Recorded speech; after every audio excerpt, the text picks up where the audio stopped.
Hi, I'm Alan Ross, Managing Editor of APC Media. We are here at the 2026 IEEE PES T&D Show.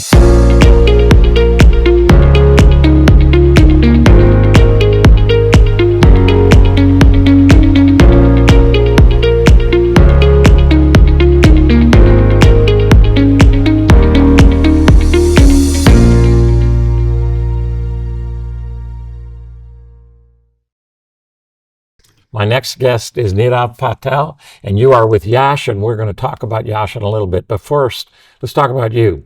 How did you get into the industry? What's your engineering, if any, background? Why did you get into this industry?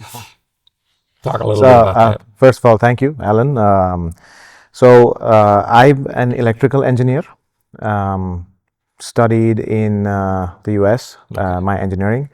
And where did you go to school? I went to school at Penn State. Nice school, good right? Engineering school. Great school. I've been in the transmission industry for better part of 20 years now. Okay. And been working majority of that part with YASH, about 15 years. Okay. Before also, I've worked with companies which were serving the transmission space. Right. And with YASH, I have had the opportunity to work on both the sides, the commercial as well as the technical. Okay. I've managed the operations for the company and also the business side of things. Okay. And I enjoy my time now collaborating and supporting customers with EHV bushing solutions and being sort of the techno-commercial bridge between them and our products. Thank goodness you're an engineer doing that, right? Yeah. Because whenever they have a salesperson being the bridge, it tends to not work out, right? Absolutely. That's another thing. If 20 years ago, the utility industry was not very sexy. I mean, it was all electronics. The engineers, EE people always went into electronics and things like that. It's a lot more sexy today. People are wanting to get into the power industry because it's so dynamic, a lot of change. So thank you for getting into it 20 years ago before it was all that lucrative to get into. Yes. Before we get on to YASH, you've seen the industry long enough, and when I say the industry, I'm really talking about the overall power industry. You've seen it long enough to have some opinions to see about what's happening in the industry. Yeah. What are the big trends that you're seeing? Well, Alan, what I'm seeing today is that there is a continuously increasing pressure for sustainable grid modernization, with the industry moving towards, on the one hand, continuously upgrading the grid infrastructure because of the increasing demand being driven by several things such as renewable integration, data centers, the huge energy demand for the data centers all over the globe. And to add to that, rapid urbanization in a majority of the developing nations, such as India and of course everywhere else. Yeah. So I'm seeing a trend for utilities being under pressure to modernize the grid, but also there is a huge pressure on the aging infrastructure, which requires a lot of support in terms of the CAPEX and the OPEX to be upgraded along to stay along with the trend. And there's a statistic that I heard today that the overall capitalization of the grid in the United States is worth about $3.6 trillion. Yeah. And we only spend 1% of that on the replacing it, which means we're going to be 100 years in replacing it. So everybody's trying to speed it up and get more of it spent, but we think we're spending a lot of money on it now. Mm-hmm. It's going to be important that we continue to spend a lot of money on modernizing a grid and maintaining the one that we've got. So yes. That's good. Let's talk about YASH and the company particularly. How long have you been with them now? Close to 15 years. 15 years. I am the executive director for the sales now, and I'm also part of the management team. Okay. Yeah. So talk a little bit about the bushings industry, or the trajectory from the old oil-filled bushings to now we're into our third generation of rosin impregnated. Yeah. You tell me a little bit more about it. Yes, they are. So the dry bushings, that is what the latest trend is, the latest technology in the transformer bushing space. Yeah. So erstwhile, the legacy technologies were what you called the resin bonded paper or the RBP bushings. Yeah. Even before that were just oil insulated bushings, no condenser technology. Right. Then came the oil impregnated paper, which is conventional and most established, close to 90 or 100 years. Yeah. And they are still one of the most acceptable or accepted technology of bushings in several countries worldwide.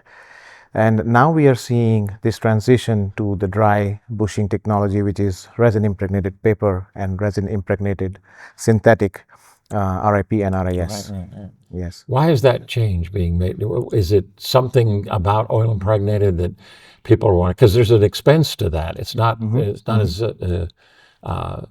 It costs more money to make a rosin bushing than it does to do an oil impregnated. Why the change? I think it has more to do with reliability and so long-term reliability and sustainability both together. YASH makes both kind of bushings. Right. And very honestly, if I share with you, a well-made oil impregnated paper bushing also can run for a good amount of years, close to 20 or 25 years. But if the transformer is supposed to run 50, precisely, and that is where the resin impregnated paper bushings have come in, where there's a larger amount of reliability associated with it, and the product life cycle is also something which is much longer than the oil impregnated bushings. So it is really, it's a good time now for utilities or OEMs to be able to select between the both, and for companies such as ours who offer both, it's a win-win solution for the customer. There's if you think about the rosin bushing as it comes in, there has been in the past low price, buy as low as you can, procurement people, right?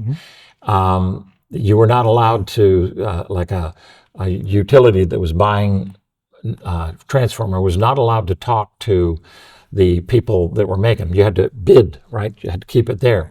Now, and that was where engineering, 50 years ago, as I came out of school, engineers could talk to engineers at the other company. We didn't think that there was any collusion going on. Procurement came in and it was just, you're not allowed to talk to them. It's moving back the other way. So helping people understand, and I guess the question would be is, what are you trying to do with the bushing? So talk to me like I'm somebody who's going to be buying a transformer, and ask the questions that you should be asking me about whether I use oil impregnated. You make both of them. You're agnostic as to what you do, but ask me what questions I should answer in order to make the best choice. I'm a utility. It's not we who decide. I know. Yeah, and the kind of questions that we would ask the utility today is what standards and specifications that they are looking to meet in terms of the voltages, the currents, the BCTs, and I'm not too sure if we get an opportunity to ask the utilities which kind of bushing they want to select. It's really their choice in terms of what fits their policy and their budget. For us, I think as an accessory supplier to the transformer OEMs, so majority of the business goes through the transformer OEMs. We receive the specifications which the utilities have already decided for themselves, and generally before deciding those specifications, if they need some advice or guidance on what to choose, it is then that they approach either the OEM or us. And it is, and the word is collaboration. Yes. There's more collaboration today, so it would, I'm trying to make the case, if asked, you're willing to participate in that. Yes. But too many times we don't ask, and it's, you ask the OEM and say, hey, bring in, we're going to be doing YASH bushings. Bring them to the table. Let's find out what they think about it. We're going to talk. I love it. Specs. We're going to talk about what are you trying to do with it? How much money do you have to spend on it? Right. There's a lot more money spent on long-term success today than in the last 20 years. Last 20 years is all about money. Now they're saying, I can't get it. I better make sure the one that I do get lasts as long as it possibly can. Lasts as long, and also which helps them to deliver their projects on time, which is one of the most popular conversations today. People are more worried about also the lead times, which are expanding continuously. And many a times the decision on which infrastructure to invest in also depends today not only on the cost but also on the delivery periods which are being offered. So I think that is also, if not the only, but one of the most important aspects that they take under consideration when they are specifying products, especially bushings and a few of the others. And that's different than it's been in the past, which is good. And that's, I think, brings major, because a bushing is a major component of a transformer, right? Number one, I think it's 52% of the failures that happens because of the bushing problem, right? And sometimes it's the bushing that fails, and sometimes it's some nut shooting at it, because we have a lot of that in America, right? I've heard those stories, yes. Yes, that's right. There were 7 substations shut down in North Carolina. Everybody knows about the Duke thing because it was publicized, but there's others that have not been publicized. I don't know why it's in America, maybe because everybody seems to have guns. But the other thing is right now we have a shortage. It's hard to get porcelain. So in making bushings in the United States particularly, it may be a cheaper bushing, but if you can't get it, the lead time's out there, people then switch to the rosin because it's available, readily available. So there's a lot of things that are affecting supply chain issue being one of them. So now talk about what is it that you do specifically at YASH that is a benefit to the OEM and a benefit to their client? What is it that you bring to the party? Everybody makes quality bushings. Yes. Okay. Yes. So we've been continuously investing on increasing our internal capacity and also expand sustainably and reliably. Yeah.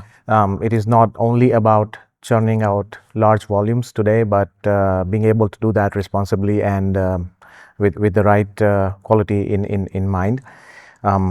So we at YASH, from a YASH perspective, we will be in the coming months almost doubling the capacity, not only in terms of addition of team strength, but also in terms of the equipment and the capex, to be able to serve and sort of take some of the pressure off the already constrained supply chain.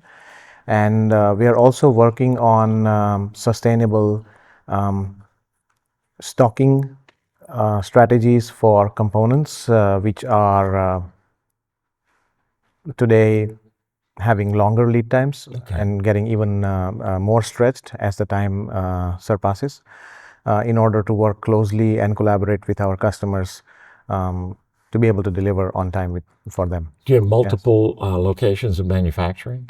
We have today 2 factories. The second one almost commissioned.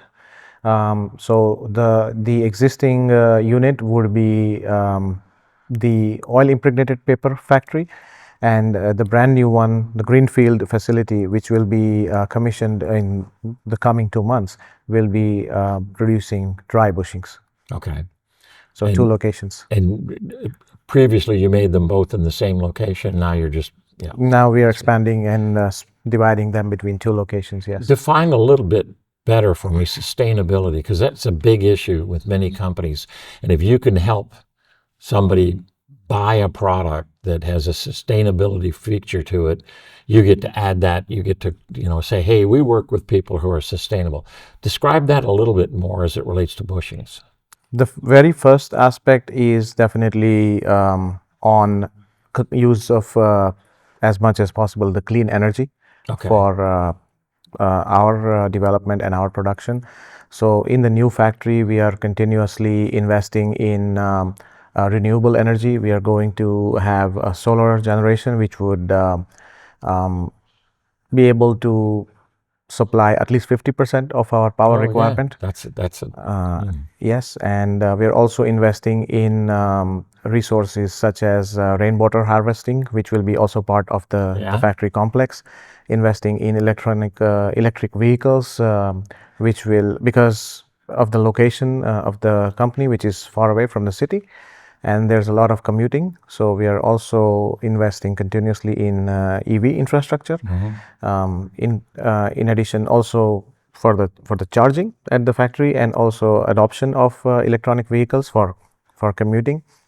In terms of materials, our research and development team is also continuously working on usage of more sustainable practices in terms of the packaging, how we can explore alternatives to wood and other the resources which are being used for packing, as well as this transition to the dry bushings from the oil type bushings will also be contributing towards more sustainable practices.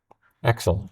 In terms of now bringing all this home, in terms of the fact that supply chain has been the biggest problem, the people who are trying to buy transformers, they just have to line up.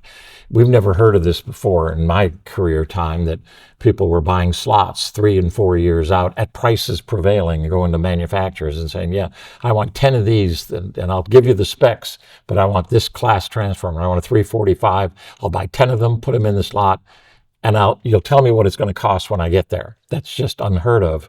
Well, that all depends to a large extent on the OEM being able to have a supplier, have YASH, be able to hit their supply line, because it's what we call the confluence of problems. If they can't get bushings, then their time leads out there. Is it the bushing and the purchase of the bushings that is the constraint, or is it the OEM's manufacturing processes a constraint? Do you help or add to the constraint? Well, today, unfortunately, Alan, we are adding to the constraint. Okay. It's a convergence of several factors, including available capacity. Okay. Not only at our premises, but also our supply chain, which is constrained, which is why the lead times are expanding, and they are the longest, in fact, in the industry today.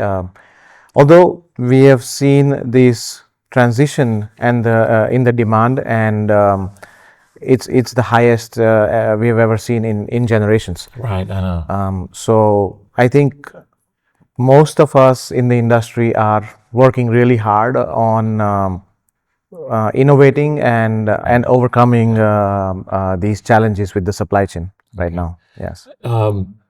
So bringing on the new facilities, having the new Greenfield, is going to be one thing that helps you all. How do you help your supply chain meet the scarcity problems that they have? Are you all working on new ways of doing that? Because if you have more plants and you bring on, but you still can't get the raw material, you haven't really solved the problem. How are you helping your supplier solve the problem?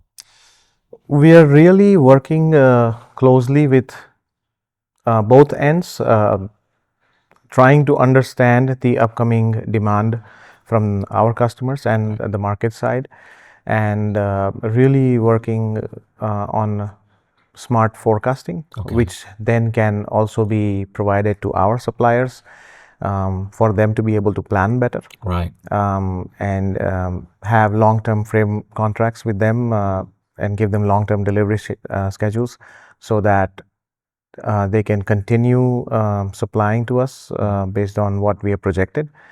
We are also continuously working on adding alternative suppliers as part of the entire globalization exercise, which will to an extent also help share the load. Okay. Yes.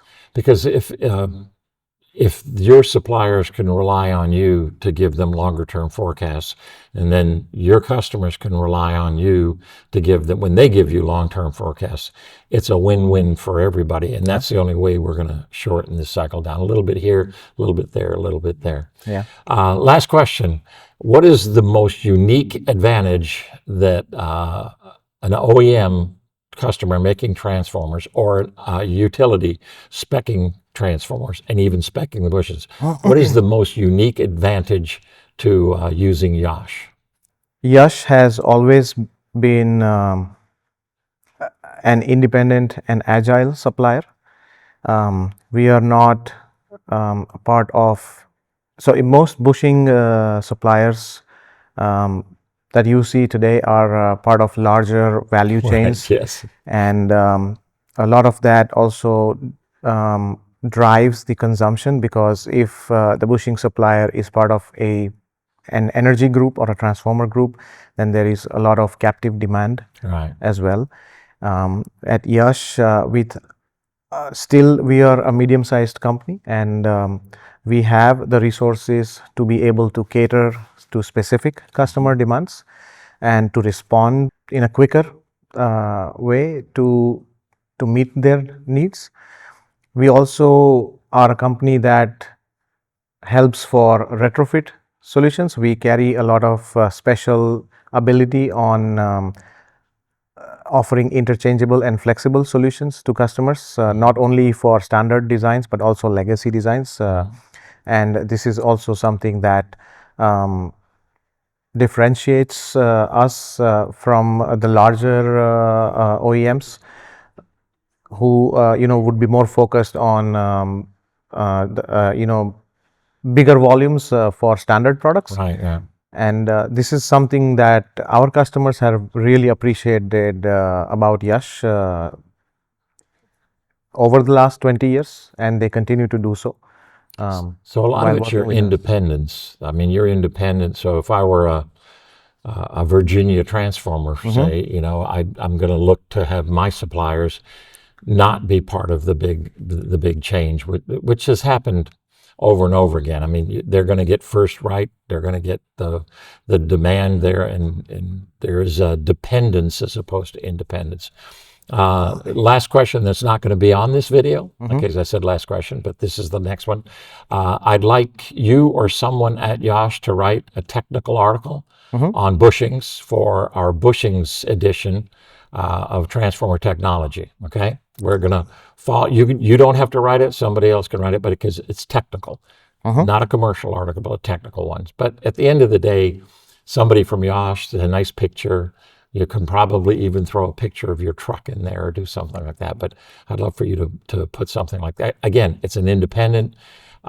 Just talk about technology of bushings, what's going on. Oh, we'd love to. Okay. Yeah, we'd love to do that. And I think we have done that in the past with you as well, and we've received a great response. Okay. So we'd love to do that again. Do it again. All right. Yeah. Thank you so much. I Thank you, appreciate Alan. it very much.